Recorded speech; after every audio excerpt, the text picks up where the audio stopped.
உண்டு, வார்த்தையிலே விடுதலை உண்டு, வார்த்தையிலே அற்புதங்கள் உண்டு, ஆண்டவருடைய வார்த்தையிலே தான் அனைத்து காரியங்களும் இருக்கின்றன.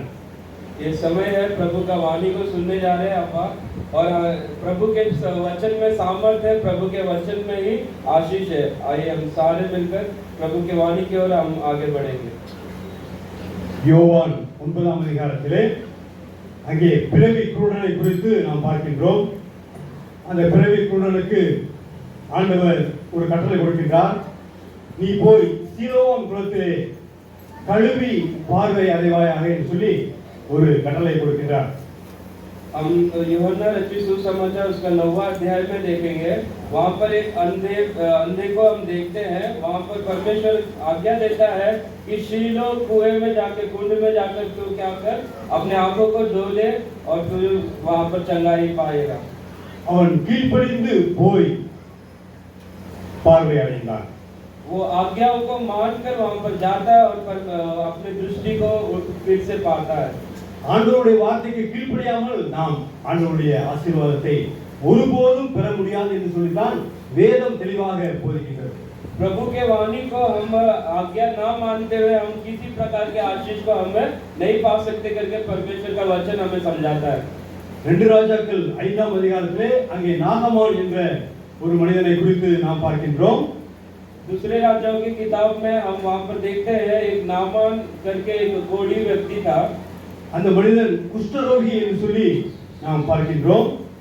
वो सेनापति वो कोढ़ी था करके हम देखते हैं। அந்த குஷ்டரோகம் சுகமடைவதற்கு அவன் மிகவும் அநேக பிரயாசங்களை பட்டிருப்பான்.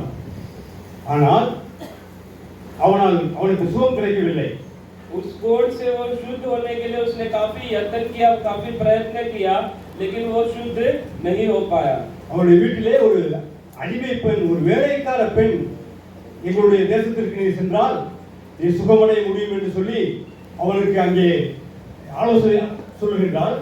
वहाँ पर एक गुलाम व्यक्ति थी, वो एक स्त्री थी, उसने उसको योजना बताई कि हमारे देश में अगर तू जाएगा तो तू वहाँ पर चंगा हो सकता है। உடனே அவன் கீழ்ப்படிந்து அந்த தேசத்திற்கு செல்கின்றான்.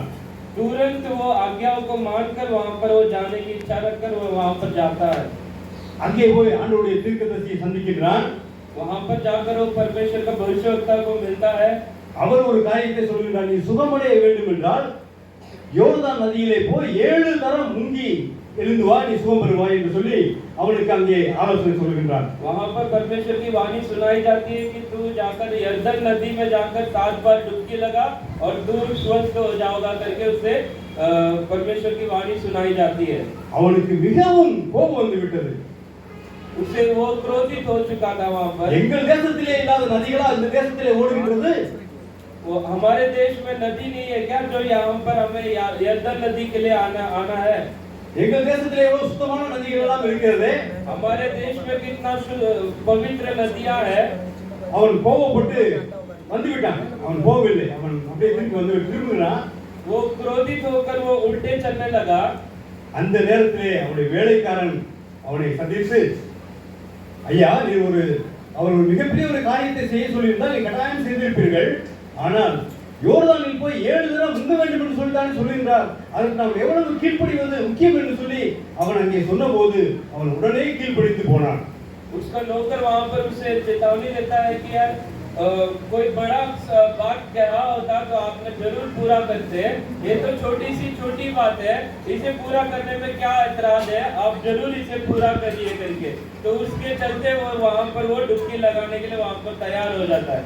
அவன் 7 தரம் முங்கி இருந்தபோது அவனுடைய மாமிசம் சிறு குழந்தையின் மாமிசத்தை போல மாறியது என்று சொல்லி வேதம் நமக்கு போதிக்கின்றது. பிரியமானவர்களே, वो जब भी वो 7 बार डुबकी पूरा लगा चुका होता है, उसका जो त्वचा है वो एकदम शिशु की तरह, नन्हे शिशु की तरह एकदम पाक पवित्र हो जाता है। ஒருவேளை அவன் கீழ்ப்படியாமல் அந்த சுத்த தேசத்திற்கே அவன் சென்றிருந்தால் அவன் குஷ்டரோகியாகவே மரித்திருப்பான். अगर वो क्रोधित होकर वो अपने घर चला जाता तो उसका कोई सुधार वहाँ पर हमें देखने नहीं मिलता। அவன் இப்படிப்பட்ட அற்புதத்தை பெறுவதற்கு காரணம் அவனுடைய கீழ்ப்படிதல். वो आशीष, वो अद्भुत काम उसे देखना है तो उसे वहाँ पर आज्ञा मानना पड़ा। அது மட்டுமல்ல, தொடர்ந்து நம்ம அந்த அதிகாரத்தை பார்க்கின்ற பொழுது அவன் ஆண்டவரை தன்னுடைய சொந்த ரட்சகராக ஏற்றுக்கொண்டதையும் நாம் அவன் அங்கே எலிசாவின் முன்பதாக அறிக்கையிடுவதையும் நாம் பார்க்கின்றோம். उसी जगह पे अगर हम आगे पढ़ते हैं तो हम देखते हैं उसने अपने जीवन में यीशु प्रभु परमेश्वर को अपना उद्धारकर्ता के रूप में उसने ग्रहण कर लिया. ஆண்டவர் இந்த அற்புதத்தை அவருக்கு செய்ததற்கு காரணம் அவன் ஆண்டவரை ஏற்றுக்கொள்ள ஒரு வாய்ப்பு அவனுக்கு கிடைத்தது. तो इस अद्भुत काम के जरिए उसे प्रभु को उद्धारकर्ता के रूप में ग्रहण करने का एक मौका, एक अवसर उसे मिला. இப்படிப்பட்ட அற்புதத்தை அவன் பெறுவதற்கு காரணம் கீழ்ப்படிதல். ये एक बड़ा आश्चर्य काम उसके जीवन में होने का कारण है आज्ञा मानना. ஆண்டவராகிய இயேசு வாழ்ந்த நாட்களிலே जिस टाइम प्रभु यीशु मसीह हमारे बीच में मौजूद थे, ஒரு சில பட்டணங்களிலே மிகப்பெரிய அற்புதங்களை அவர் செய்கின்றார்.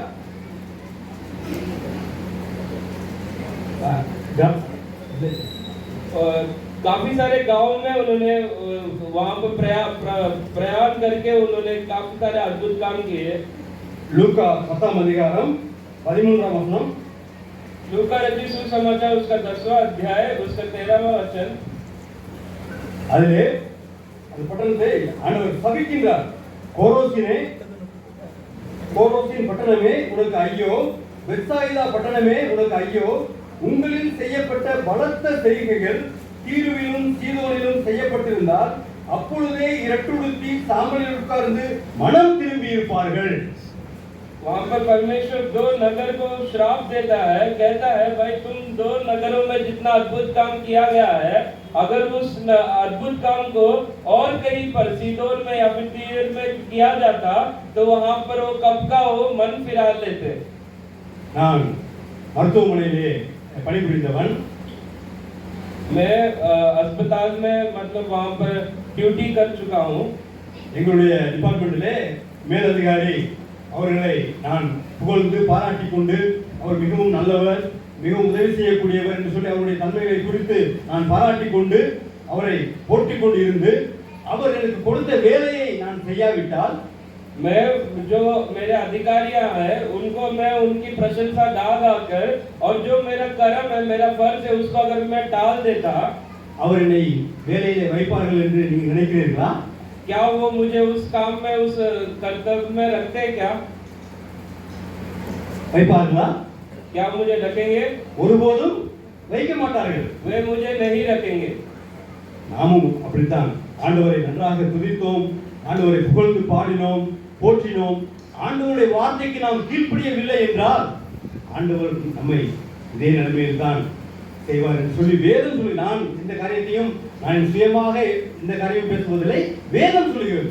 उसी रीति से अगर हम परमेश्वर की प्रशंसा करें, महिमा करें, सारी चीज करके उसकी आज्ञाओं को हम ठुकरा दे तो परमेश्वर भी हमें ठुकरा देगा करके परमेश्वर की वाणी कहती है, मैं नहीं कहता. கோரோசின் பட்டணமே உனக்கு ஐயோ என்றால் என்ன அர்த்தம்? कुरोसिन तुझे हाय करके कहने का मतलब क्या है? உனக்கு மிகப்பெரிய ஒரு அழிவு காத்திருக்கிறது என்று ஒரு அர்த்தம். तेरे लिए एक बड़ा झटका का इंतजार में है करके अर्थ है. இப்படிப்பட்ட கிறிஸ்தவத்தின் அடிப்படை போதனை, इस प्रकार का जो बेसमेंट, जो बेसिक परमेश्वर का वचन है, परमेश्वर की जो वाचा है, மனம் ஆண்டவராகிய இயேசு கிறிஸ்துவுடைய போதனையே மனம் திரும்புங்கள் பரலோக ராஜ்யம் சமீபித்திருக்கிறது. परमेश्वर की जो प्रचार था वो ये था कि मन फिराओ क्योंकि परमेश्वर का राज्य समीप है. மனம் திரும்புகிற ஒரே பாவி நிமித்தம் பரலோகத்திலே மிகுந்த சந்தோஷம் உண்டாயிருக்கிறது சொல்லி ஆண்டவர் சொல்லுகிறார். मन फिराने वाले एक पापी की वजह से पूरा स्वर्ग राज्य क्या है, उत्साहित और वहां पर मनोरंजन, वहां पर ये होता है, आनंदित होता है. மத்தேயு 8ஆம் அதிகாரத்திலே அங்கே ஒரு குஷ்டரோகம் பிடித்த ஒரு மனிதனை நாம் பார்க்கின்றோம். मत्ती रचित सुसमाचार 8वां अध्याय में वहां पर एक कोढ़ के रोगी को हम देखते हैं. 2ஆம் வசனத்திலே दूसरा वचन में அவன் சொல்கிறான், ஆண்டவரே உமக்கு சுத்தமானால் என்னை சுத்தமாக்க உம்மால் ஆகும் என்று சொல்லி அவன் அங்கே சொல்லுகிற வார்த்தையை நாம் பார்க்கின்றோம். वहां पर वो कहता है, हे प्रभु यदि तू चाहे तो मुझे शुद्ध कर सकता है. ஆண்டவர் அவருடைய கையை நீட்டி அந்த குஷ்டரோகம் பிடித்த மனிதனை, அவன் குஷ்டரோகம் நமக்கு தெரியும், கைகளில் மிகப்பெரிய புண்கள் இருக்கும், அழுகின நாட்டம் அடிக்கும். அப்படிப்பட்ட ஒரு மனிதனை ஆண்டவர் தொட்டு எனக்கு சித்தம் உண்டு மகனே, சுத்தமாக என்று சொல்லி ஆண்டவர் அவனுக்கு சுகம் கொடுக்கின்றார். उस टाइम के कोढ़ी की दुर्दशा हम जानते हैं, उनका शरीर गल गल के नीचे गिरता है, उसको छूने से ही अगले को कोढ़ी लग जाता है, लेकिन परमेश्वर यीशु मसीह उसे छू कर कहता है मुझे इच्छा है तू शुद्ध हो जा करके। தொடர்ந்து 7ஆம் வசனத்தை நாம் பார்க்கின்ற பொழுது அங்கே 8ஆம் வசனத்திலே நூற்றுக்கு அதிபதி ஆண்டவரிடத்திலே வருகின்ற தொடர்ந்து அந்த சம்பவத்தை நாம் பார்க்கின்றோம். हम आगे उसी रीति से पढ़ते जाएंगे तो वहां पर एक सूबेदार वहां पर यीशु मसीह के पास आता है. அந்த நூற்றுக்கு அதிபதி சொல்கிறான், ஆண்டவரே நீர் நூற்றுக்கு அதிபதியுடைய வேலைக்காரன் அங்கே சுகமில்லாமல் இருக்கின்றான். वहां पर सूबेदार का एक जो सेवक है, नौकर है, उसको कोई बीमारी है. அவர் சொல்கிறார், ஆண்டவரே நீ இங்கே இருந்து நீ எங்க இடத்துக்கு வர வேண்டாம், நீ இங்கே இருந்து ஒரு வார்த்தை சொல்லுங்கள், அங்கே என்னுடைய வேலைக்காரன் சுத்தமாவான்.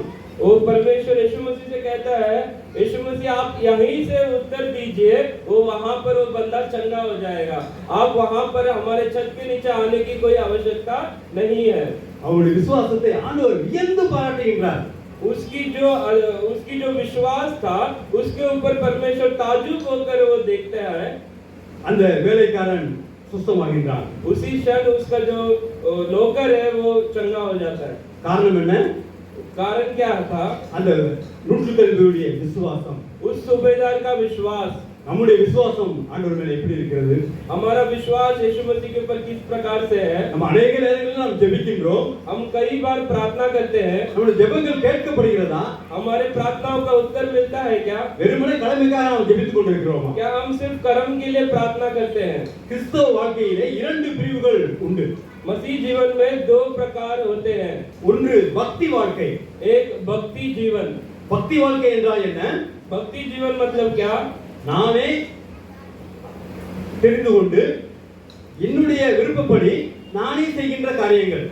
मैं जो चुनकर मेरे मर्जी के हिसाब से अगर जो मैं काम करता हूँ वो होता है. நான் என்ன தெரிந்து கொண்டேன்?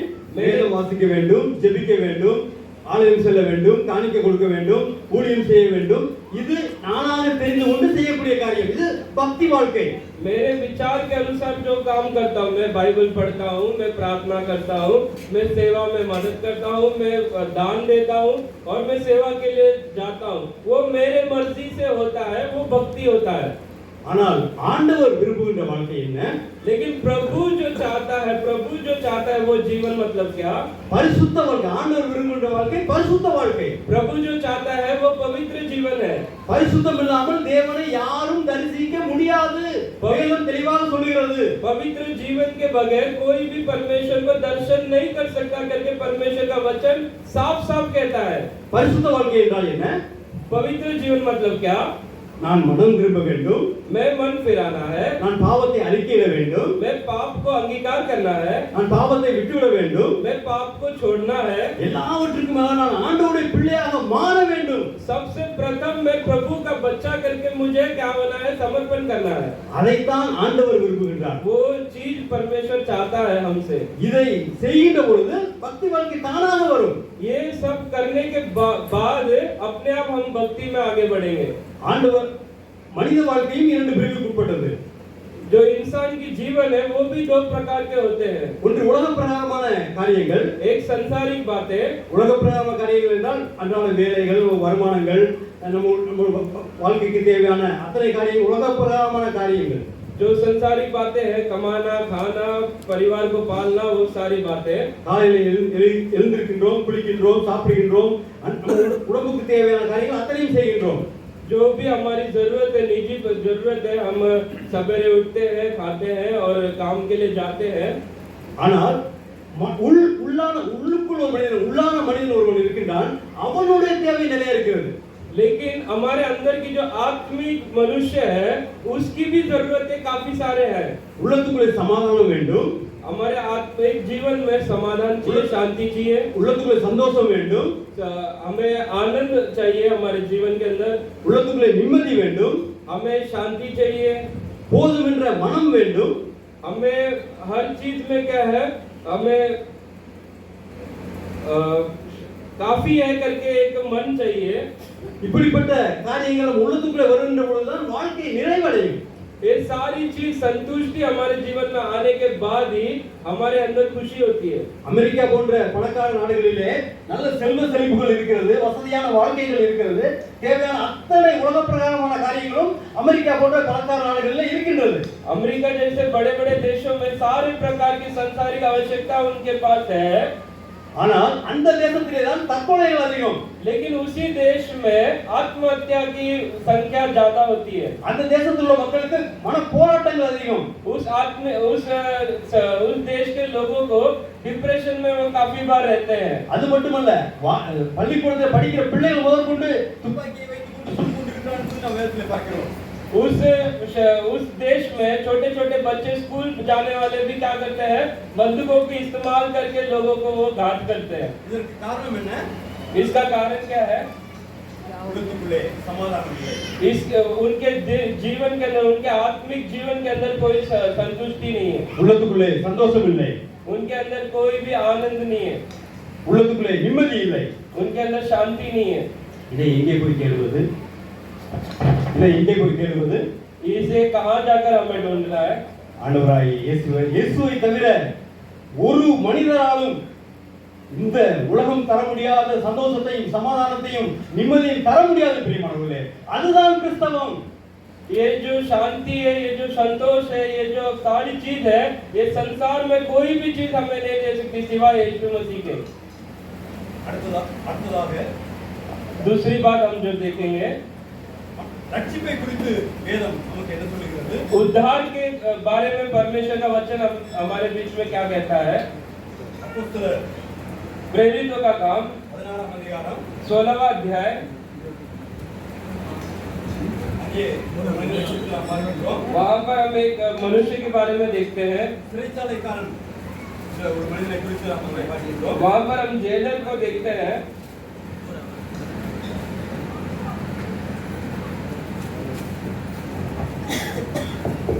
பவுலும் சீலாவும்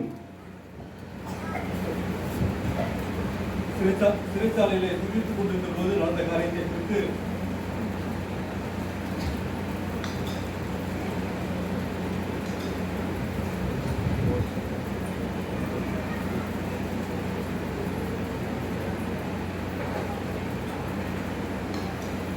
பவுலும் சீலாவும் சிறைச்சாலையிலே துடித்துக் கொண்டிருந்த போது நடந்த காரியத்தை குறித்து நாம் அங்கே பார்க்கிறோம். पौलुस और सीलास बंदी गृह में जो वहां पर वो परमेश्वर की आराधना कर रहे थे, तब होने वाली स्थिति घटना को हम देखते हैं। நடந்த காரியம் என்ன? वहां पर जो घटना घटी थी वो क्या थी?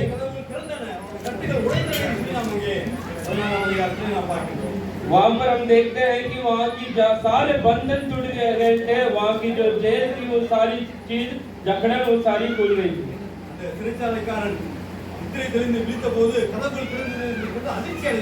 वो वहां पर जो जेलर था वो सारी वो नींद खुल कर वहां पर देखकर वो आश्चर्यचकित होकर वहां पर ताज्जुब हो गया।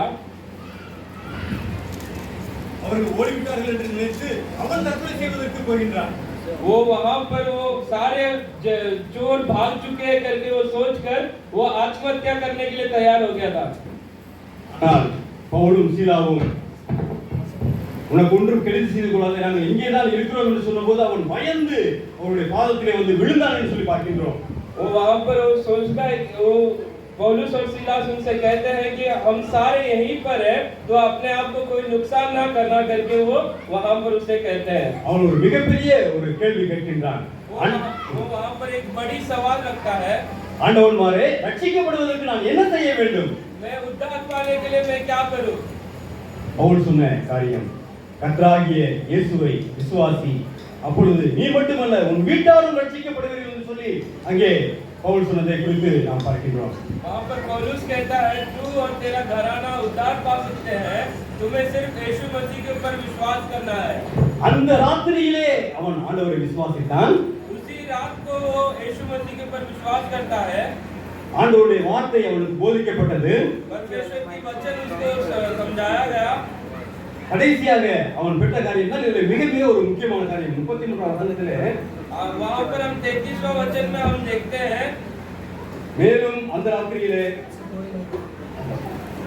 அந்நேரத்தில் தானே அவன் அவர்களை அழைத்துக் கொண்டு போய் அவருடைய காயங்களை கழுவினான். அவனுடைய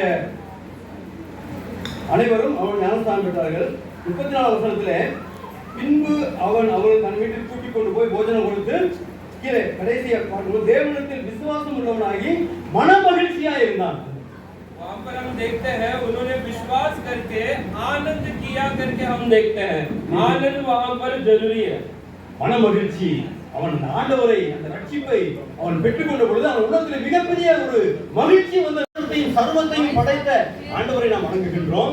हम पूरे जगत के सृष्टिकर्ता को हम आराधना करते हैं, ஆண்டவரை துதிக்கின்றோம், हम उसकी महिमा करते हैं, ஆண்டவரை போற்றுகின்றோம், हम उसकी प्रशंसा करते हैं। ஆனால் நம்முடைய வாழ்க்கையில மகிழ்ச்சி இல்லையே, लेकिन हमारे जीवन में किसी प्रकार के आनंद वाले काम नहीं है।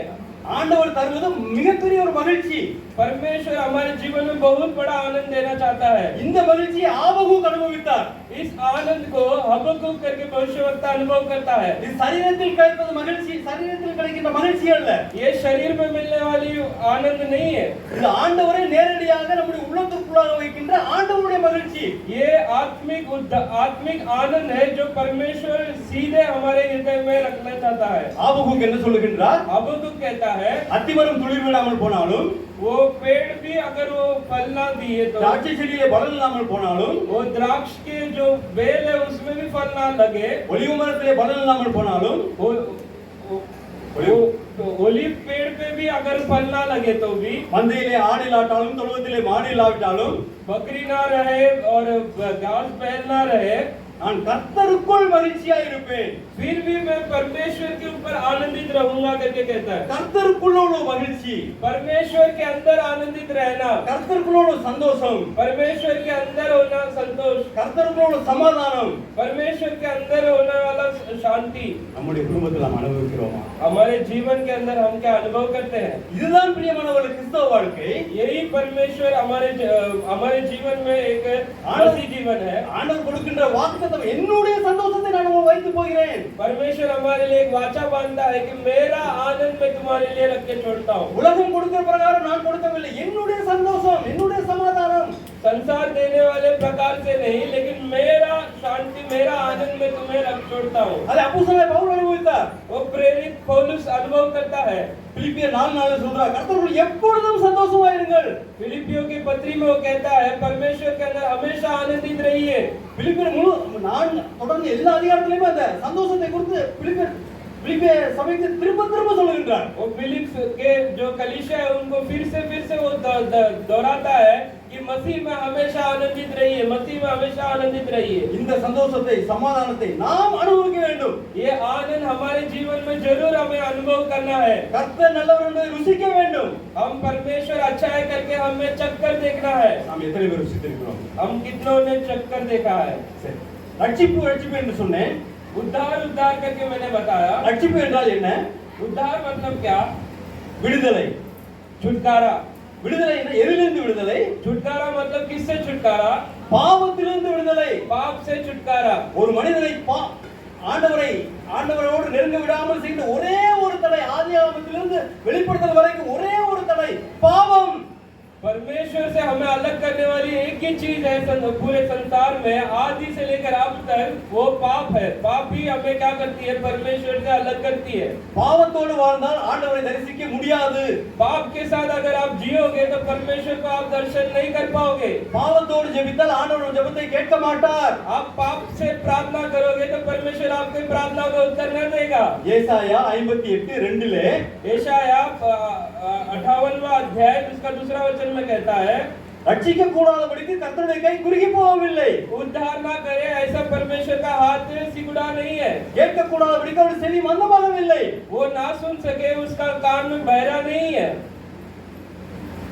இரண்டாம் வசனம் வாசிங்க. ஏசாயா 59:2 यशायाह नबी का किताब उसका 58वां अध्याय उसका दूसरा वचन पढ़िए। உங்கள் அக்கிரமங்களே உங்களுக்கும் உங்கள் தேவனுக்கும் நடுவாக பிரிவினை உண்டு பண்ணிக்கிட்டு இருக்கு. आपका अपराध ही परमेश्वर और आपके बीच में एक दीवार बन चुका है। உங்கள் பாவங்களே அவர் உங்களுக்கு செவி கூடாதபடிக்கு தடையை உண்டு பண்ணுகிறது. और तुम्हारे पाप भी तो वो ना सुन सके इस प्रकार से एक अड़चन पैदा करता है। என்னுடைய ஜெபம் ஆண்டவரிடத்தில் போறதுக்கு தடை என்ன? मेरे प्रार्थना प्रभु के पास ना जाए करके जो क्या रुकावट है, என்னுடைய பாவம், என்னுடைய அக்கிரமம், मेरे पाप, मेरा अपराध, இப்படிப்பட்ட பாவத்தோடு அக்கிரமத்தோடு ஆண்டவரே என்று சொல்லி ஆண்டவர் பிரசன்னத்திற்குள்ளே போனால், इस प्रकार के अपराध के साथ, पाप के साथ अगर हम परमेश्वर करके उसके चरणों में चले तो ஆண்டவர் ஒரு ஜெபத்தை கேட்க மாட்டார் பிரியமானவர்களே. वो हमारी प्रार्थना को उत्तर नहीं दे सकता है। வேதம் அப்படித்தான் சொல்கிறது. परमेश्वर का वाणी इसी प्रकार से कहती है, தன் பாவங்களை மறைக்கிறவன் வாழ்வடைய மாட்டான். जो अपने पाप को छिपा कर रखता है वो उन्नति न पाएगा। வாழ்வடைய மாட்டான் என்றால் அதனுடைய பொருள் என்ன? वो जीवन नहीं पाएगा करके उसका अर्थ क्या है? அவன் நன்றாக இருக்க முடியாது, சமாதானமாக இருக்க முடியாது, वो अच्छा नहीं रह सकता, वो शांति पूर्वक नहीं रह सकता। ஆனால் கீழே ஆறுதலான வசனம் நமக்கு அங்கே இருக்கிறது. लेकिन नीचे एक आशीष का वचन हमारे लिए है, அவைகளை அறிக்கை செய்து விட்டு விடுகிறவனுக்கோ जो उसे अंगीकार करके छोड़ देगा उसी को ஆண்டவருடைய இரக்கம் கிடைக்கிறது சொல்லி उसी को परमेश्वर की अनुग्रह मिलेगी करके परमेश्वर का वचन कहता है। ஆண்டவருடைய இரக்கம் யாருக்கு கிடைக்கும்? परमेश्वर की अनुग्रह किसको मिलती है? நீங்க சொல்ல 7ஆம் வசனம், 7वां वचन, இரக்கம் உள்ளவர்கள் பாக்கியவான்கள், அவர்கள் இரக்கம் பெறுவார்கள். उसमें हमने पढ़ा था जो अनुग्रह करते हैं वो धन्य है क्योंकि उनको भी अनुग्रह किया जाएगा। நான் இரக்கம் இல்லாமல் ஆண்டவருடைய இரக்கத்தை பெற முடியாது பிரியமானவர்களே. जो दयावंत है उसके दया की जाएगी, क्योंकि हम दया नहीं करेंगे तो हम पर भी दया नहीं की जाएगी। தொடர்ந்து 8ஆம் வசனத்திலே இருதயத்தில் சுத்தமுள்ளவர்கள் பாக்கியவான்கள், அவர்கள் தேவனை தரிசிப்பார்கள். हम देखते हैं मन में जो शुद्ध है उसके लिए परमेश्वर का वचन है कि वो परमेश्वर को देखेंगे। என்னுடைய இருதயம் எப்படி சுத்தமாகும்?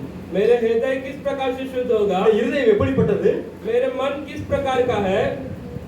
எரேமியா தீர்க்கதரிசி சொல்கிறார், எரேமியா 17ஆம் அதிகாரத்திலே यिर्मयाह नबी का किताब उसका 17वां अध्याय में यूं कहता है, இந்த இருதயமானது திருக்குள்ளதும் மகா கேடுள்ளதுமாய் இருக்கிறது என்று சொல்லி எரேமியா தீர்க்கதரிசி சொல்கிறார். मेरा हृदय, मेरा मन बहुत ही कुटिलता से भरा हुआ है करके परमेश्वर का दास कहता है। ஆண்டவராய் இயேசு இருதயத்தை பற்றி சொல்கிற பொழுது परमेश्वर हृदय के बारे में, मन के बारे में कहते समय மத்தேயு 15ஆம் அதிகாரம் मत्ती रचित सुसमाचार उसका 15वां अध्याय में यो कहता है, 19ஆம் வசனத்திலே 19वां वचन में कहता है, எப்படி எனில் किस प्रकार से இருதயத்திலிருந்து பொல்லாத சிந்தனைகளும், கொலை பாதகங்களும், விபச்சாரங்களும், வேசித்தனங்களும், களவுகளும், பொய் சாட்சிகளும், தூசணங்களும் புறப்பட்டு வரும், இவைகளே மனுஷனை தீட்டுப்படுத்தும் என்று சொல்லி அங்கே அவர் குறிப்பிடுகின்றார். क्योंकि बुरे विचार, हत्या, परस्त्री गमन, व्यभिचार, चोरी, झूठी गवाही और निंदा मन ही से निकलती है करके परमेश्वर का वचन कहता है। இப்படிப்பட்ட இருதயம் மாற வேண்டும் பிரியமானவர்களே. इस प्रकार का हृदय हमें बदलना है, அதற்கு தான் மனம் திரும்புதல் அவசியம். इसीलिए मन फिराना जरूरी है। மனம் திரும்புதல் சொல்கிறேன், எதிலிருந்து மனம் திரும்புவது? मन फिराना मतलब किससे मन फिराना है? மனம் திரும்புதல் என்றால் என்ன? मन फिराना मतलब क्या है?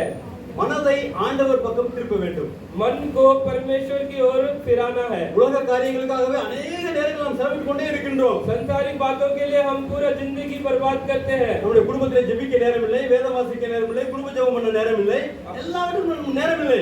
हमारे जीवन में, हमारे परिवार में हमें प्रार्थना करने का टाइम नहीं है, परमेश्वर का वचन पढ़ने के लिए टाइम नहीं है, परमेश्वर में आगे बढ़ने के लिए हमें समय नहीं है। இப்படிப்பட்ட ஒரு இருதயத்தோடு நாம் இருந்து கொண்டு ஆண்டவரை தேடினால் ஆண்டவர் நமக்கு தென்பட மாட்டார் தெரியுமா? इस प्रकार के हम रहेंगे तो हम परमेश्वर को कभी भी दर्शन नहीं कर पाएंगे। நான் ஆரம்பத்திலே சொன்னேன், மனித வாழ்க்கை இரண்டு பிரிவான வாழ்க்கை, மாம்சத்துக்குரிய வாழ்க்கை, ஆவிக்குரிய வாழ்க்கை. अब मैंने पहले बताया था इंसानियत दो प्रकार की होती है, एक आत्मिक जीवन होता है और एक संसारिक जीवन होता है। மாம்ச பிரகாரமான வாழ்க்கை எப்படி இருக்கும் என்று சொல்லி அப்போஸ்தலனாகிய பவுல் கலாத்திய திருச்சபைக்கு எழுதுகின்ற பொழுது கலாத்தியர் 5ஆம் அதிகாரத்திலே 17ஆம் வசனத்திலிருந்து அந்த காரியத்தை குறிப்பிடுகிறார். गलातियों की पत्री उसका 5वां अध्याय में लिखा गया है, संसारिक बातें, संसारिक जीवन किस प्रकार से होती है करके। மாம்சம் ஆவிக்கு விரோதமாகவும் ஆவி மாம்சத்துக்கு விரோதமாகவும் இச்சிக்கிறது, நீங்கள் செய்ய வேண்டும் என்று இருக்கிறவர்களை செய்யாதபடிக்கு இவைகள் ஒன்றுக்கு ஒன்று விரோதமாய் இருக்கிறது. ஆவியினால் நடத்தப்படுவீர்களானால் நீங்கள் நியாயப்பிரமாணத்தை கீழ்ப்பட்டவர்கள் சொல்லி 19ஆம் வசனத்திலே மாம்சத்தின் கிரியைகள் மாம்சத்தின் கிரியைகள் எப்படி இருக்கும்னு சொல்லி அவர் அங்கே பவுல் அதை குறிப்பிடுகின்றார். மாம்சத்தின் கிரியைகள் வெளியரங்கமாக இருக்கின்றன. அவை யாவன: விபச்சாரம், வேசித்தனம், அசுத்தம், காமவிகாரம், விக்கிரக ஆராதனை, பில்லிசூனியம், வகைகள், விரோதங்கள், வைராக்கியங்கள், கோபங்கள், சண்டைகள், பிரிவினைகள், மார்க்க பேதங்கள், பொறாமைகள், கொலைகள், வெறிகள், களியாட்டுகள் முதலியவைகளே. இப்படிப்பட்டவைகளை செய்கிறவர்கள் தேவனுடைய ராஜ்யத்திற்குள் பிரவேசிக்க முடியாது. यहाँ पर वचन लिखा है, क्योंकि शरीर आत्मा के विरोध में और आत्मा शरीर के विरोध में लालसा करता है और ये एक दूसरे के विरोधी है, इसलिए कि जो तुम करना चाहते हो वो ना करने पाओ। और यदि तुम आत्मा के चलाए चलते हो तो व्यवस्था के अधीन न रहे।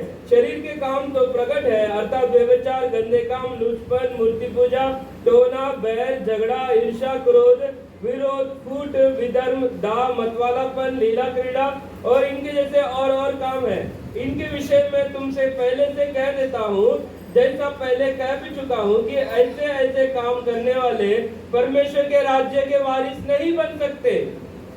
அப்போஸ்தலனாகிய பவுல் ரோமருக்கு எழுதின நிருபத்திலே 8ஆம் அதிகாரத்திலே 8ஆம் வசனத்திலே மாம்சத்திற்கு உட்பட்டவர்கள் தேவனுக்கு பிரியமாய் இருக்க மாட்டார்கள் என்று சொல்லி ஆணித்தரமாக அவருக்கு குறிப்பிடுகிறதை பார்க்க முடியும். वहाँ पर रोमियो के किताब में 8वां अध्याय 8वां वचन में लिखा है, जो भी अपने आत्मिक मतलब अपने शारीरिक जीवन को प्रथम स्थान देता है वो परमेश्वर को प्यार नहीं कर पाएगा।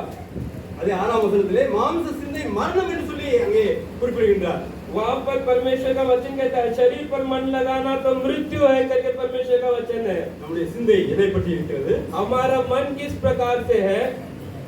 மாம்சத்திற்குரிய சிந்தையா? शारीरिक योजना है क्या? ஆவிக்குரிய சிந்தையா? हम पर आत्मिक जीवन के बारे में विचार करते हैं। ஆவிக்குரிய சிந்தையோடு நாம் வாழ்கின்ற பொழுது ஆண்டவர் நம்மை ஆசீர்வதிப்பார் என்பதிலே சந்தேகமில்லை. आत्मिक जीवन के विचार करेंगे तो परमेश्वर जरूर हमें आशीष करेगा। இந்த ஆவிக்குரிய சிந்தையை உடையவன் தான் கிறிஸ்தவன்.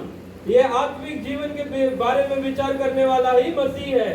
தொடர்ந்து அந்த 9ஆம் வசனத்திலே தேவனுடைய ஆவி உங்களில் வாசமாயிருந்தால் நீங்கள் மாம்சத்துக்கு உட்பட்டவர்களாக இருக்க மாட்டீர்கள் என்று சொல்லி பவுல் அங்கே குறிப்பிடுவதை நாம் பார்க்க முடியும். वहाँ पर 9वां वचन में हम देखते हैं, परंतु जबकि परमेश्वर का आत्मा तुम में बसता है तो तुम शारीरिक दशा में नहीं परंतु आत्मिक दशा में हो करके परमेश्वर का वाणी है।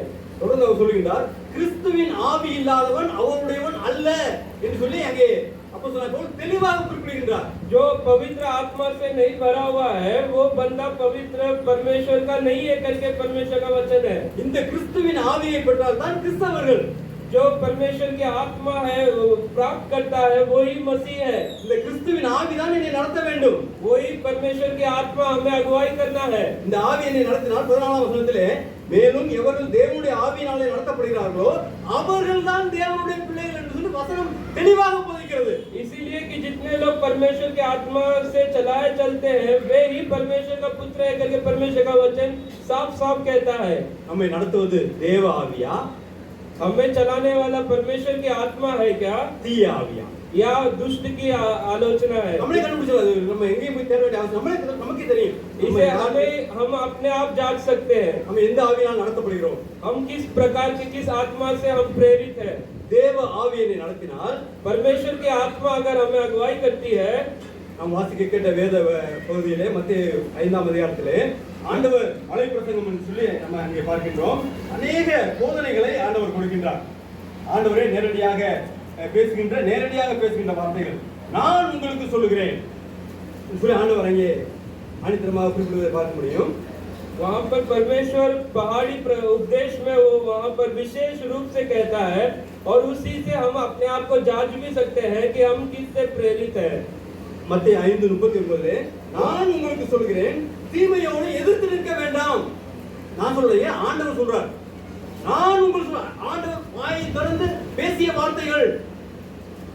वहाँ पर परमेश्वर की वाणी साफ-साफ कहती है बुरे का सामना न करना करके परमेश्वर की वाणी कहती है। 44ஆம் வசனத்திலே நான் உங்களுக்கு சொல்கிறேன் உங்கள் சத்துருக்களை சிநேகியுங்கள் உங்களை சபிக்கிறவர்களை ஆசீர்வதியுங்கள். परमेश्वर खुद कहता है मैं तुमसे कहता हूँ बैरियों से प्रेम रखो और अपने सताने वालों के लिए प्रार्थना करो। உங்களை பகைக்கிறவர்களுக்கு நன்மை செய்யுங்கள் और तुम्हारे जो दुष्ट तुम्हें जो सताने वाले हैं उनके लिए आप अच्छे काम करो। உங்களை நிந்திக்கிறவர்களுக்காகவும் துன்பப்படுத்துகிறவர்களுக்காகவும் ஜெபம் பண்ணுங்கள். जो भी तुम्हारे सताने वाले हैं तुम्हें तंग करने वाले उनके लिए प्रार्थना करो। தொடர்ந்து இருக்கிற ஒரு வசனம் ரொம்ப ரொம்ப ஒரு பிடித்தமான வசனம். हम जब नीचे देखते हैं वो मुझे बहुत प्यारा वचन है. 45 வசனம். இப்படி செய்வதினால், இப்படி செய்தால் யாருங்க? நீங்கள் பரலோகத்தில் இருக்கிற உங்கள் பிதாவுக்கு உத்தரவாக இருப்பீர்கள். இப்படி செய்யவில்லை என்றால் நான் ஆண்டவருடைய பிள்ளையே அல்ல. வேதவாசிக்கலாம், ஜெபிக்கலாம், காணிக்கை கொடுக்கலாம், உற்சாக ஊழியம் செய்யலாம். இப்படி நான் செய்யவில்லை என்றால் நான் ஆண்டவருடைய பிள்ளை அல்ல. इस प्रकार का अगर मैं कर्म ना करूं तो मैं परमेश्वर का पुत्र नहीं ठहराऊंगा. வேதம் போதிக்கிறது பிரியமானவர்களே, நான் சொல்றது வேதம் சொல்கிறது. परमेश्वर का वचन कहता है, मैं नहीं कहता कि भाई तुम कितनी भी सेवा कर लो, दान दे दो, या फिर आप किसी प्रकार से बाइबल पढ़ लो, प्रार्थना कर लो. अगर आप अपने तंग करने वाले, सताने वालों के लिए प्रार्थना नहीं करते हो, आप उनके बीच में प्रेम नहीं दर्शाते हो, तो आप परमेश्वर के पुत्र नहीं कहलाओगे. நாம் சத்ருவை சிநேகிக்க வேண்டாம் பிரியமானவர்களே. நம்முடைய குடும்பத்தில் இருக்கிற நாம் சிநேகிக்கிறோமா? हम शत्रुओं को प्यार नहीं करना ठीक है, कोई बात नहीं. क्या हम अपने परिवार के सदस्यों को प्यार कर सकते हैं? எனக்கு ஒரு வயதான தாயார் தெரியும், மிகவும் வயதானவர்கள். मैं एक बूढ़ी व्यक्ति को जानता हूँ. அவர்கள் வாரம் தவறாமல் ஆலயம் செல்லக்கூடியவர்கள், காணிக்கை கொடுக்கக்கூடியவர்கள், திருவிருந்திலே பங்கு கொள்ளக்கூடியவர்கள். वो हर एतवार को परमेश्वर के भवन में जाती है, वो प्रार्थना करती है, वो दान भी देती है और प्रभु भोज में भी शामिल होती है. ஆனால் लेकिन அவர்கள் கணவரோடு 15 வருடங்களாக பேசவில்லை. ஒரே வீட்டில் இருக்கிறார்கள், ஒரே குடும்பம். கட்டின கணவரோடு 15 வருடம் பேசவில்லை. लेकिन वो अपने पति से 15 साल हो चुके हैं, बात नहीं कर पाती. எனக்கு இந்த கிறிஸ்தவம் புரியவில்லை. लेकिन मुझे ये मसीह जीवन मुझे समझ में नहीं आया. ஆண்டவர் சொல்லுகின்றார் சத்ருவை சிநேகி என்று. प्रभु कहता है कि भाई शत्रुओं से प्रेम कर.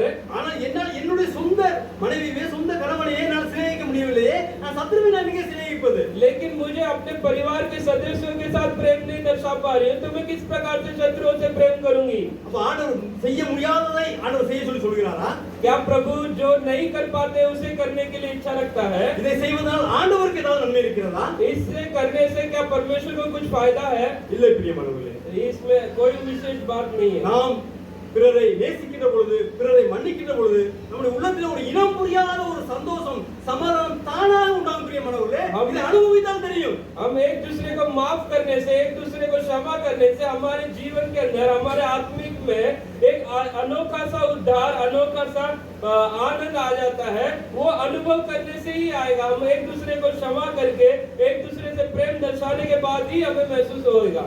மத்தேயு 6ஆம் அதிகாரத்திலே मत्ती रचित सुसमाचार उसका 6वां अध्याय, ஆண்டவர் ஜெபம் பண்ண வேண்டிய விதத்தை குறித்து நமக்கு கற்றுத் தருகிறார். वहां पर प्रार्थना करने की विधियों को परमेश्वर समझाता है. ஒவ்வொரு ஆராதனையிலும் நாம் அந்த ஜெபத்தை நாம் சொல்லுகின்றோம். हर एक एतवार को हम उस प्रार्थना को हम दोहराते हैं. என்ன வார்த்தை அது? वो क्या प्रकार है? எங்களுக்கு விரோதமாய் குற்றம் செய்கிறவர்களுக்கு நாங்கள் மன்னிக்கிறது போல, जिस प्रकार हमने अपने अपराधियों को क्षमा किया है, எங்கள் குற்றங்களை எங்களுக்கு மன்னியும். वैसे ही तू भी हमारे अपराधों को क्षमा कर. நாம மன்னிக்காமலே நாம் மன்னிக்கிறது போலன்னு சொன்னோம்னா, हम बिना क्षमा करते हुए इस प्रकार से अगर हम प्रार्थना करें तो இதயத்தை ஆராய்ந்து பார்ப்பவருக்கு தெரியுமா தெரியாதா? हम मन को जांचने वाले परमेश्वर को पता रहेगा या नहीं रहेगा? மனிதர்கிட்ட போய் சொன்னா हम इंसान के सामने झूठ बोल सकते हैं, மனிதரை ஏமாத்திரலாம். हम लोगों को बहला सकते हैं. ஆண்டவரை வெளித்தோட்டத்தை பார்க்கல, परमेश्वर हमारे बाहरी दर्शात को नहीं ஆண்டவரை देखता. உள்ளத்தை பார்த்துட்டு இருக்காரு. वो हमारे अंदर की बातों को जांचता है. வார வாரம் போய் சொல்றோமா? हम हर एतवार को झूठ बोलते हैं. 10 கட்டளைகளே கொடுத்த ஆண்டவர் கொடுத்த கட்டளை பொய் சொல்லாதிருப்பாயாக. हम परमेश्वर के 10 हुक्म में एक हुक्म ये है कि आप झूठ ना बोलना करके. அது மட்டுமல்ல பிரியமானவர்களே, वही काफी नहीं है. देखिए வசனத்திலே மனிதனுடைய தப்பிதங்களை நீங்கள் அவர்களுக்கு மன்னித்தால் உங்கள் பரமபிதா உங்களுக்கு மன்னிப்பார். वहाँ पर 14 वचन में लिखा है, मनुष्य के अपराध अगर तुम क्षमा करोगे तो तुम्हारा स्वर्गीय पिता तुम्हारे अपराधों को क्षमा करेगा. 17 வசனத்திலே மனிதனுடைய தப்பிதங்களை நீங்கள் அவர்களுக்கு மன்னியாதிருந்தால், अगर तुम अपने लोगों के अपराधों को क्षमा ना करो तो உங்கள் தப்பிதங்களையும் ஆண்டவர் உங்களுக்கு மன்னிக்க மாட்டார். तुम्हारा स्वर्गीय पिता भी तुम्हारे अपराधों को क्षमा ना करेगा. அப்ப என்னுடைய பிறருடைய தப்பிதங்களை நான் மன்னிக்கவில்லை என்றால் ஆண்டவர் என்னுடைய தப்பிதங்களை மன்னிக்க மாட்டார். अगर मैं अगलों के पापों को, अपराधों को क्षमा ना करूं तो प्रभु मुझे क्षमा ना करेगा. ஆண்டவர் என்னுடைய தப்பிதங்களை மன்னிக்கவில்லை என்றால் கிறிஸ்தவ வாழ்க்கையின் நோக்கம் பரலோகம் செல்ல வேண்டும். अगर परमेश्वर मेरे जीवन को क्षमा ना करे और मसीह जीवन का लक्ष्य है कि हम स्वर्ग चले, பிறரை மன்னிக்காவிட்டால் நாம் பரலோகம் செல்ல முடியாது என்று சொல்லி வேதம் தெளிவாக போதிக்கின்றது. अगर मैं किसी को माफ नहीं कर पा रहा हूँ तो मैं स्वर्ग नहीं जा सकता करके परमेश्वर की वाणी हमें साफ साफ कहती है. இது ஆண்டவர் வாயை திறந்து பேசிய வார்த்தைகள். ये यीशु मसीह खुद अपने जुबान से खोल के बताने वाले एक एक लफ्ज है. இப்பொழுது நாம் முடிவுக்கு நேராக வருகின்றோம். हम अंत की ओर बढ़ रहे हैं. நாம்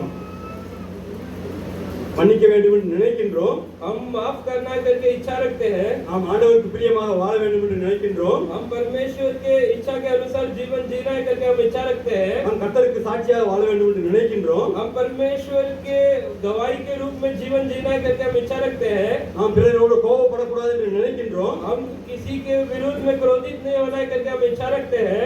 ஆனால் நம்மால் முடியவில்லை. लेकिन हमसे नहीं हो पाता. இங்கேதான் பிரியமானவர்களே ரகசியம் இருக்கு. यहीं पर एक उचित रहस्य हमें पता चलता है. ஆண்டவர் சொல்லுகிறார், மனிதரால் கூடாதது தேவனால் கூடும். அல்லேலூயா.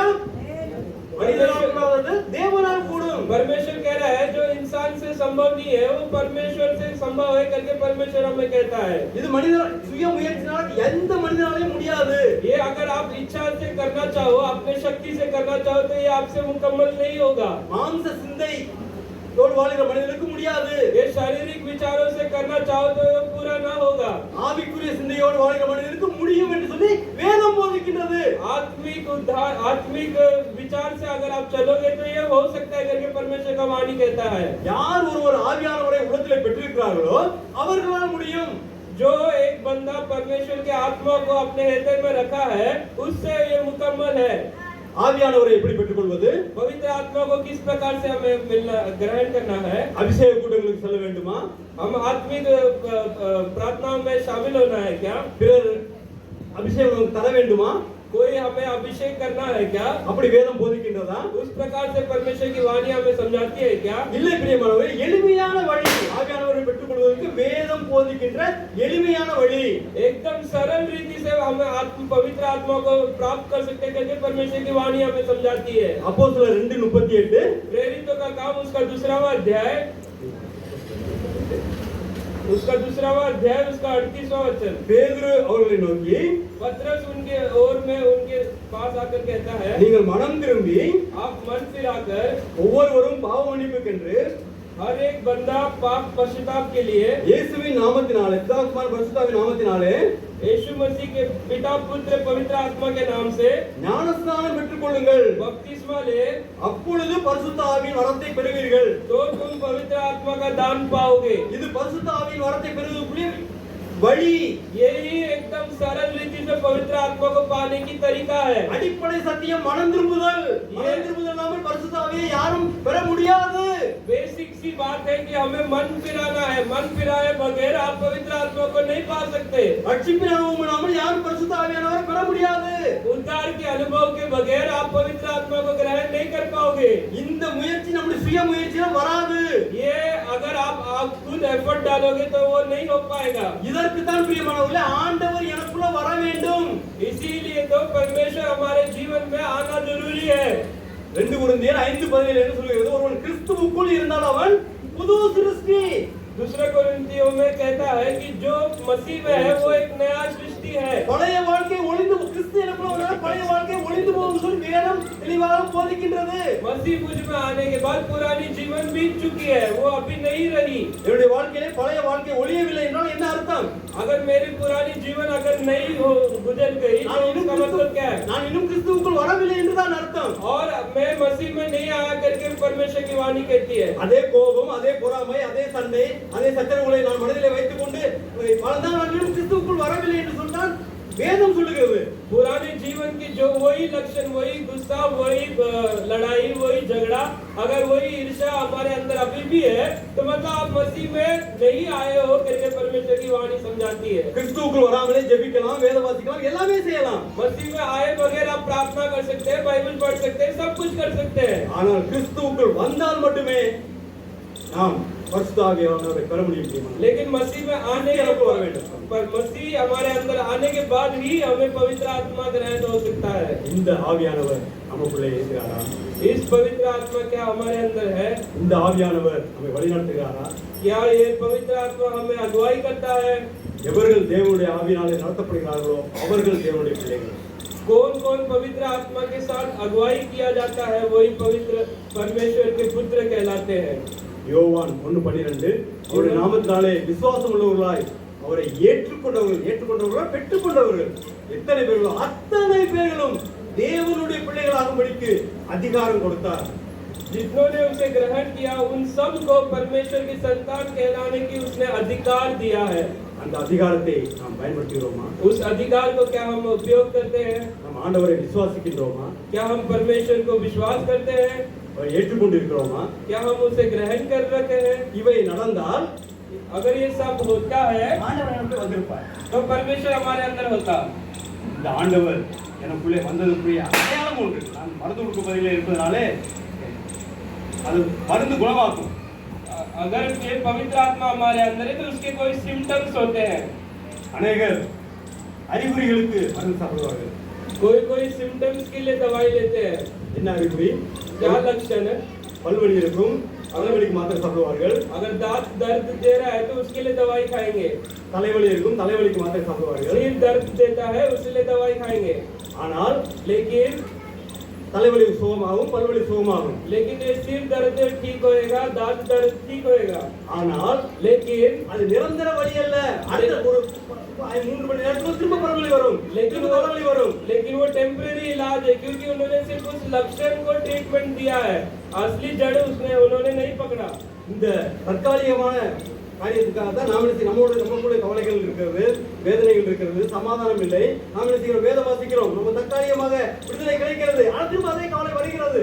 हम इसी टेम्परेरी इलाज के लिए हम बाइबल पढ़ते हैं, थोड़ी देर को हमें शांति मिलती है, फिर से वो परेशानी, फिर से वो चिंता है, हमें फिर से वो तंग करने लगती है। ஆனால் ஆண்டவர் தருவது நிரந்தர அமைதி, நிரந்தர சமாதானம், யாரும் எடுக்க முடியாத சமாதானம், உலகம் தர முடியாத சமாதானம் ஆண்டவர் தருவதற்கு ஆயத்தப்படுகிறார். लेकिन प्रभु ये नहीं चाहता, जुगाड़ नहीं चाहता। प्रभु परमानेंट इलाज कराना चाहता है और परमानेंटली आपको आशीष करना चाहता है। उस आशीष के लिए आपको आज तैयार होना है। நிம்மதியை தேடி மனிதன் எங்கெங்கோ போகின்றான். शांति को ढूंढते ढूंढते बंदा कहीं कहीं चला जाता है। மதுபான கடைக்கு போகின்றான், புகைப்பிடித்து பார்க்கின்றான், பலவிதமான தவறான காரியங்களில் ஈடுபட்டு பார்க்கின்றான், திரைப்படங்கள் பார்க்கின்றான். ஆனால் அவன் தற்காலிக நிம்மதியை தான் பெற, நிரந்தர நிம்மதியை அவன் பெற முடியவில்லை. वो काफी बार शराब की ओर चला जाता है, कभी बीड़ी सिगरेट पी के देख लेता है, कभी ड्रग्स खा के देख लेता है, कभी कभी वो फिल्मों में जाकर देख लेता है कि भाई उसे उस पल के लिए सुख शांति मिल जाए। ஆனால் ஆண்டவர் தருவது நிரந்தர சமாதானம், நிரந்தர அமைதி, நிரந்தர சந்தோஷம். लेकिन परमेश्वर अनादि काल के लिए आपको शांति देने की इच्छा रखता है। उस अनाद शांति के लिए पाने के लिए क्या आप तैयार हो? இதற்கு தான் பிரியமானவர்களே, அடிப்படை தேவை அந்த மனம் திரும்புதல் வேண்டும் என்று ஆண்டவர் சொல்கிறார். इसीलिए जो बेसिक सी चीज है वो मन फिराव है। இந்த மனம் திரும்புதல் நடந்து விட்டால் நம்மை போல மகிழ்ச்சியானவர்கள் யாருமே இல்லை. अगर हमारे अंदर वो मन फिराव हो जाएगा तो हमारे जैसा आनंदित बंदा कोई भी नहीं रहेगा इस दुनिया में। இந்த மனம் திரும்புதல், சமாதானம், சந்தோஷம், ரட்சிப்பு, பாவ மன்னிப்பு, பாவ விடுதலை கிறிஸ்தவத்தின் அடிப்படை போதனைகள். ये मन फिराना, उद्धार पाना, ये सारी चीजें ये मसीह जीवन के प्राथमिक शिक्षा है। இயேசு வந்தது நோக்கமே அதுதான் பிரியமானவர்களே. मसीह यीशु हमारे संसार में आने का कारण ही यही था। பாவிகளை ரட்சிக்க கிறிஸ்து இயேசு உலகத்தில் வந்தார். पापियों का उद्धार करने के लिए मसीह यीशु इस संसार में आया। இந்த இயேசு எனக்குள்ளே இருக்கிறார் என்று சொல்லி எப்படி கண்டுபிடிப்பது வேண்டும் என்று சொல்லி ஒரே வசனத்தை மட்டும் சொல்லி நான் என்னுடைய தேவ செய்தியை முடிப்பதற்கு விரும்புகிறேன். ये मसीह यीशु मेरे जीवन में, मेरे दिल में है करके किस प्रकार से हम जान सकते हैं करके एक वचन बताकर मैं प्रार्थना करने में इच्छा रखता हूँ। இந்த ஆண்டவராய் இயேசு எனக்குள்ளே இருந்தால், अगर ये यीशु मसीह मेरे जीवन में रहेगा तो அப்போஸ்தலர் 1:8 வாசிங்க. பரிசுத்த ஆவியானவர் எனக்குள்ளே இருந்தால் நான் எப்படி இருப்பேன்? அப்போஸ்தலர் 1:8. प्रेरितों का काम पहला अध्याय उसका 8वां वचन यो कहता है, परंतु अब पवित्र आत्मा तुम पर आएगा, तब तुम सामर्थ पाओगे और यरूशलेम और सारे यहूदियों और सामरियों में और पृथ्वी के छोर तक मेरे गवाह होगे। பரிசுத்த ஆவியானவர் உங்களிடத்தில் வரும்போது நீங்கள் பலன் அடைந்து என்ன பலன்? சாட்சியாய் வாழக்கூடிய பலன். परमेश्वर की आत्मा हमारे अंदर आने के बाद हमें गवाही जीवन जीने के लिए परमेश्वर की सामर्थ हमें प्राप्त होगी। நீ கிறிஸ்தவ வட்டாரங்களே சாட்சியை பார்க்க முடியவில்லை. हम मसीह जीवन के अंदर किसी प्रकार की गवाही जीवन हमें नहीं मिलती। हम அநேகருக்கு இயேசு நல்லவர், இயேசு வல்லவர், அற்புதங்கள் செய்கிறார், அதிசயங்கள் செய்கிறார் என்று சொல்கிறோம். ஆனால் சொல்லுகிற நாம் எப்படி இருக்கின்றோம்? हम कई बार कहते हैं यीशु मसीह अच्छा है, यीशु मसीह भला है, यीशु मसीह चंगा करता है, यीशु मसीह अद्भुत करता है, लेकिन बोलने वाले हमारे अंदर किसी प्रकार की गवाही नहीं है। அந்த ஆவியானவரை நாம் பெற்றுக்கொள்கின்ற பொழுது நம்முடைய வாழ்க்கையிலே சாட்சி தானாக, இதை நாம் எங்கே கட்டாயப்படுத்தி பெற வேண்டிய அவசியம், தானாக தேடி வரக்கூடிய காரியம். अगर हम यीशु मसीह को परिपूर्ण रीति से ग्रहण करेंगे तो ये गवाही जीवन अब ऑटोमेटिकली हमारे अंदर आ जाएगी। அந்த ஆவியானவரை நீங்கள் பெற்றுக்கொண்டு கர்த்தருக்கு சாட்சியாக வாழ உங்களுடைய வாழ்க்கையை ஆசீர்வதிக்கிறேன். ஆண்டவராகிய இயேசு தாமே உங்களை ஆசீர்வதிப்பாராக. उस पवित्र आत्मा को हमारे जीवन में जरूर ग्रहण करके हम आशीषित जीवन की ओर हमें आगे बढ़ना है करके मैं हम सबको आशीष करके मैं इस प्रार्थना को समाप्त करता हूँ।